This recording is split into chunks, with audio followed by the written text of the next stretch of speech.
Communication's a big thing. It's a big thing. It's always a big thing. Kids don't like to talk so much anymore. Mhm. I'm forcing it out of them. I'm beating it out of them. That now these are younger, not they're younger, but not like 3.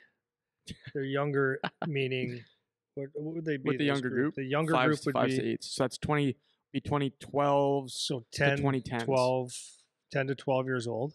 No, be 12 to See my math? 12 to 14. Yeah, 12 to 14 years old, and then the group higher, same thing. They don't like to communicate, and the other piece is moving their feet, like in little circumstances. So I'm just harping on that. So it's just things that show up every day. It's funny you say that. Telegraphing shots, telegraphing passes, not moving feet, not communicating. Yes, I had literally those same things at practice yesterday. I was on fire yesterday. I was ripping some of the kids yesterday. Yeah. You like it? It's just frustrating. It's just frustrating, like little things that. And I remember being on the player side, so I always cut them the slack. Like I always, whenever I'm explaining stuff, I always say, guys, like I remember as the player, like sitting and listening to my coach saying, "Move your feet," saying, "Stay on the D side," saying all this stuff, and it's like, yeah. But honestly, guys, we are not good at it. Like we need to be better at it, you know? So it's frustrating, but I do remember being on their side of it. So I try to remember what that's like so that I'm not just wanting to rip my own head off. Because what a piece of patience you need in some of these situations. Yeah. As a coach. Well, man, that's when you snap if you don't get it. It's hard. I've been so much calmer now than I used to be. Yeah. I've learned some patience. Oh, and I love working with the junior team. Yeah, for sure. It's been very good. I like it a lot. And they're great too, man. Yeah. They're a good team. Yeah, they're a good team. But I was talking with our guys at practice yesterday about the same things, the communication stuff. Just like we were doing a 2-on-2 down low drill, and I'm working on all the things you just said. Moving your feet, you can't get beat back to the net, staying on D side, good sticks, like all the little things that in the games that we had on the weekend were not good. And I'm like, it's quiet. I'm like, no one's saying anything. All I hear is the skates, you know? And I'm like, guys, like, how do you know where your buddy is? Like, how do you know where to put the puck? How do you know who's taking who? You don't. And this is why we get lost in the D zone. You know, you lose your coverage, you lose your guy. Nobody knows who's going to take that guy in those types of situations. So you have to talk. Yeah. So not a habit. It's such a habit right? that has to be built into players. Yeah. So I always like to say good things too, right? So the kids, the younger group, I was saying that like explaining to them, like, and it's just, I know some people say, what do you mean by that? But when you communicate, when you're saying, hey, like here, now, whatever you say to get a puck or to communicate on the ice, it adds an element of energy. Like it might be a stick tap with a hey. And doing that every rep, pretty much. You should be doing it every rep. And if you're not, it's like real quiet. It's really funny when you start doing that, the energy goes up immediately and this drill becomes better, or the whatever it is you're doing becomes a little bit more intense, and they see it, right? So it was that, getting them to move their feet. So I went over a couple of those things, and it was like it changed, but it's not a habit for them yet. And I'll make one more comment in a second. It's not a habit for them yet. But then I also pointed out what they did well. So when I was pointing out the drills, I was explaining them on angles. If you come into passes, you know, take this angle, that angle, because, and they did it on a pretty consistent basis, which kept our, because I was working on just a lot of passing while you're moving and stuff like that in different situations.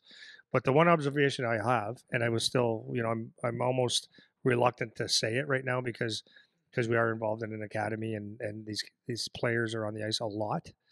I think they're on the ice too much. I'm a firm believer there in that, because I said to them exactly that. I said, I don't want to take away the, you know, the opportunities that you have of being on the ice a lot, because you're here at the academy. You've got your own team plus games plus practices. So I'm going to assume it's at least 7 times a week they're on the ice, but I'm going to say it's actually more. Yeah, because all of them do the extra skills coach and all this stuff too, right? And the body language, not that it's negative, but the body language, the excitement to be on the ice, no matter what you do, is really, really hard to get them fired up. So I think that's one thing, that they're on the ice too much with too much instruction. I think they're not doing it enough on their own, which would be fine if they did. And I think the duration of the skates are too long. Especially if you're on the ice that often during a week or during the year, I don't think you need more than 50 minutes. You could go 40 nice and quick and hard, and you're good. I think the only exception to that would be if you're doing games, because adding games at the end, kids can do that and be engaged for longer. But I don't find the intensity still there. Well, I think there's a different problem. I think the intensity is just not there in general. But like, I think they're just not, like, kids are just not that intense. And I don't know. I guess from my perspective, it's that I've worked with older guys for so long that to be a 12-year-old or a 13-year-old, it could be a function of skill, talent, interest. They're not quite weeded out yet. Mm-hmm. Yeah, maybe that could be what it is. Yeah, it could be that. I just looked when I was a kid. I loved being on the ice so much, but I was on the ice in practice whenever I could, but I did my own thing on the side. And I could be lying to myself. I could have not liked hockey that much, but I don't remember it that way. Well, and I think even for these kids that we're now working with, they didn't come up in our system where that's the expectation. So I remember when you were doing this several years ago with a similar group, even younger, these guys are like talking on it intense. And I think a lot of that is not being taught intensity either. So that's why I think if the ice time, you don't want it to be too long, but adding games where the only focus is just intensity on the game, then I think you can pull a little bit more out of it. But I get what you mean, but even that's got to be short, because after they get about 3 to 5 shifts, you can just start seeing it going. Okay, not back checking and stuff. That's exactly what I was gonna say. We finished our practice yesterday with 3-on-3 down low, because the whole practice was kind of like we were working on keeping good gaps and battles and not losing your man and all that stuff. So we were gonna do face-offs at the end, but instead I was like, let's keep the battle going, kind of thing. So we did 3-on-3s, and I played, and I had a couple of the guys come up because they don't know that I played, and they've never seen me play. So I go and I play, and I'm not horrible. So a couple of them come up to me, they're like, "Man, you're really quick. Like you get on it quick, you can shoot whatever." And I don't think it was that so much as it was the voice and the intensity of movement that I had, because I'm not that quick, and there's not that much space to be super quick. So for me in that 3-on-3 situation, but the whole time I'm like, yeah, this is my guy. Right? Or when there's a loose puck, I move with some urgency. So I don't think it's that my speed is actually that high. I think it's just the intensity piece is there. So when you watch me, there's energy that's brought to the situation, which is what I was saying to you. And that's something I've learned from playing at a high level. It's like you have to bring that, and they don't have it. So they're watching, and I'm not doing it to make a point or on purpose. No, that's your habits. We're playing, it's just the habits are still there. Yeah, I can't do it without it. Yeah. So and as soon as I jump in a drill or play in a game, that's like I'm the loudest guy there. Exactly. Not like ridiculous, but I'm there. Yeah, and it's not exaggerating it to make the point. It's just actually an ingrained habit now. So that's something we touched on at the end of the practice. I was like, you guys have to start to bring that. It's like you'll never be a player ever if you can't bring some of that on top of the attention to detail and the intensity in small areas, the stops and starts. It's like we did this one gap up drill where I had them kind of like go on the whistle, they'd turn back, on the whistle they'd go up again, on the whistle they'd turn back, like over and over, and the guy had to keep re-gapping up.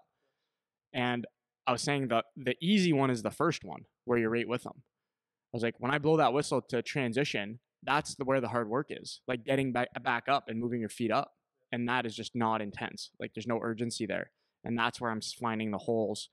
And that's stuff that isn't taught. It's not taught at camps. Your skills coach doesn't, unless you have a really good skills coach, which I haven't seen a lot of them. There's not a lot of that that's mentioned. And like speaking of all this stuff, we had a question about it. I'll touch on it now. One of our guys that was here last summer sent me a text, and he was saying that he plays in Europe, and he was saying that he's struggling with some of the on-ice cues in terms of communication. And he was kind of like, what do I say? What are the words? What are the things I should be mentioning to my teammates in the game, in the actual flow of the game about talk? And so for me, there's not a lot to say about it other than you have to be talking. What you say doesn't necessarily matter a whole lot to me. It's just one word, a quick thing that indicates to the people around you what you're doing, what the role is, or what they need to be doing if they need direction. So I was saying to in our text, like, there's not like a big discussion that you have to have on the ice and be like, hey man, like make sure that you go take that guy Yeah, over it's there. not a I'll take him. Yeah, paragraph. we're not right. You know what I mean? It's just yelling like, go, stay, I go, my guy's here, whatever, quick, so that things are clear.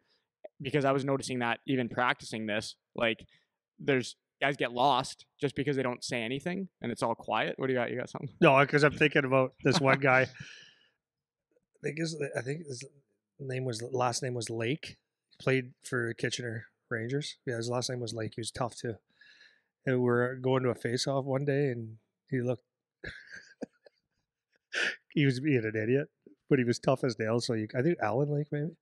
Anyways, we're playing in Kitchener, and he was lining up the face-off, and he looks at his winger, looks at me, and looks at his winger, and goes, "Play A535." Do you know what A535 Yeah, is? the rub. It's the rub. So I was going to The take rub the face off, A535. and I'm like Crying, laughing. he gave me the Yeah, that's hilarious. like he came in like so serious. Yeah, Like, yeah. play A535. Yeah. Means nothing. That's so Yeah, funny. yeah. You don't need a big paragraph or anything, and it's Daniel. Daniel, it's a pretty common sense. Where do you want the puck? Deep, yell deep, right? Drive the net. Here.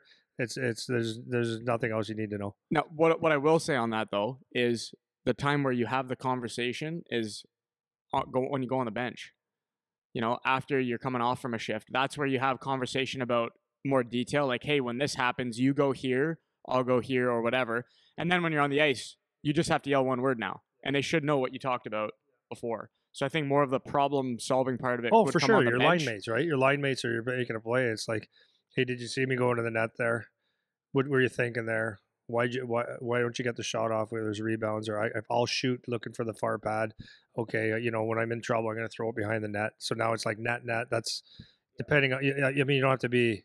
Well, what does he mean by net? Do you mean behind the net or to the net? So if you're deep, like you figure it out, right? Like it's not common. It's not that hard. Yeah, and then So. the last part about that is the on the bench stuff too. I was noticing when you talk to each other, like you have to remember that you're not each other's coach. You're each other's teammates, and I find I'm having conflict with some of our guys, which is common to every team, where the guys come off and they're bitching at each other. It's not, Pissed off. yeah, it's not coming off talking about the game. It's coming off like, Yeah. why aren't you moving the puck? I'm Open wide, your bro. eyes. I'm wide open. Why are you not hitting me? Like whatever. It's some kind of comment like that, which will obviously not be effective. So that's the only other thing is be conscious of what your messaging is to your buddy. All that stuff's learned too. Yeah, You for learn sure. that because you can come across saying like whatever, like are you blind? Like pass, like move the puck, and it's legit. Maybe didn't see you. So it's maybe the question that you learn that you don't just. Sometimes you do though. Sometimes you do give a guy, a pile of shit. Sometimes it's just like, God, what are you seeing out there? I'm not seeing like little things like that. Yeah, for sure.